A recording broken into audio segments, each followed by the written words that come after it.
Hello, everybody, and welcome again to another Tourism Talks. We're particularly thrilled this morning to have Zali Steggall with us, who graced us with her presence last year at our leadership forum and was a massive hit, and I think hugely thought-provoking at a time when we all need to be thinking more about climate change and the world we live in. So welcome, Zali. Thank you so much for joining us. Thank you. Thank you for having me. So as I said, it's a year since we've seen you, and a busy and tumultuous year to be certain. How have you found that first year in Parliament? Look, really exhilarating in the sense that it's incredibly... It's an incredible privilege to be there. Like, I must say, those first few times of being in the chamber and just, you know, taking in where you are was really, really rewarding. But also, that opportunity to be part of national discussion, move the bar, create change, and represent, views and concerns. So busy. Yeah, I've got to say, there's a lot of work, but that's okay. I've got an amazing team. We're all working really hard and, trying to in a more collaborative way and try and really look for solutions. Not be divisive, but, and actually try and look for solutions. So with a year under your belt, how important do you think that independent voice is within the parliamentary system?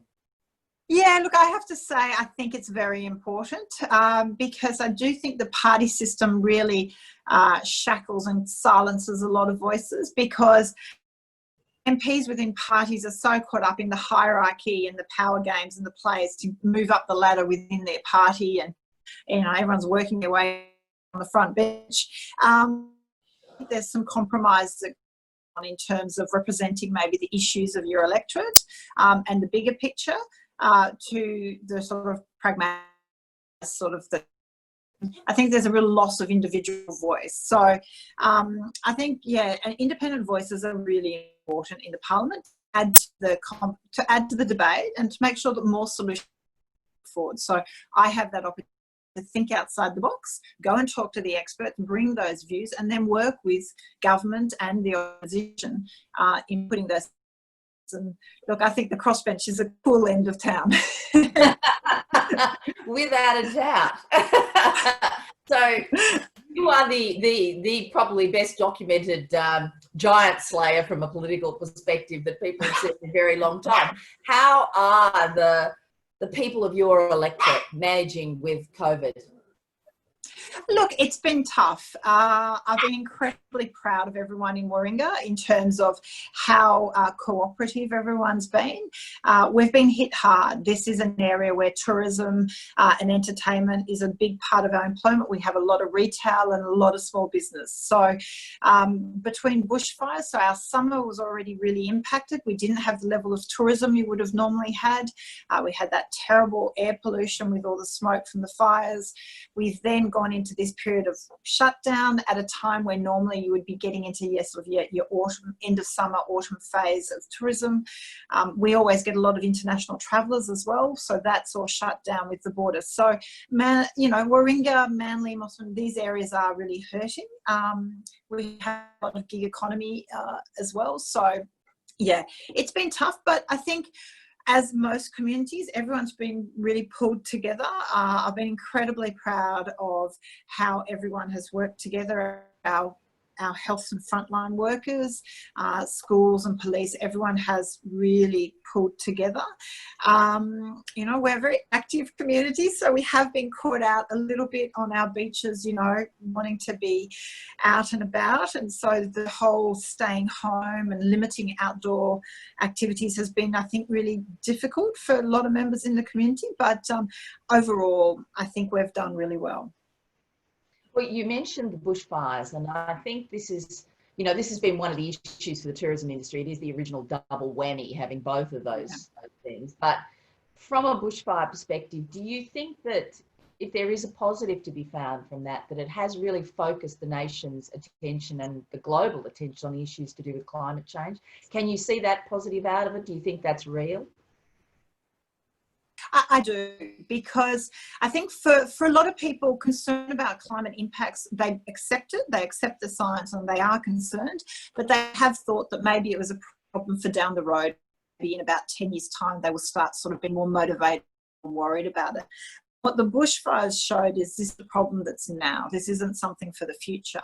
And the impact is not just an environmental one, it is an economic one. So what it's shown is this isn't just about being a greenie and worrying about the trees and the animals. And actually, this will impact our entire society and way of life. And that's why it's so important that it's addressed. So what we saw is, prior to Christmas for months, we had red sunrises, very bad air pollution, people commuting to work in a situation where it was very unpleasant. You couldn't be active, you couldn't be exercise outdoors.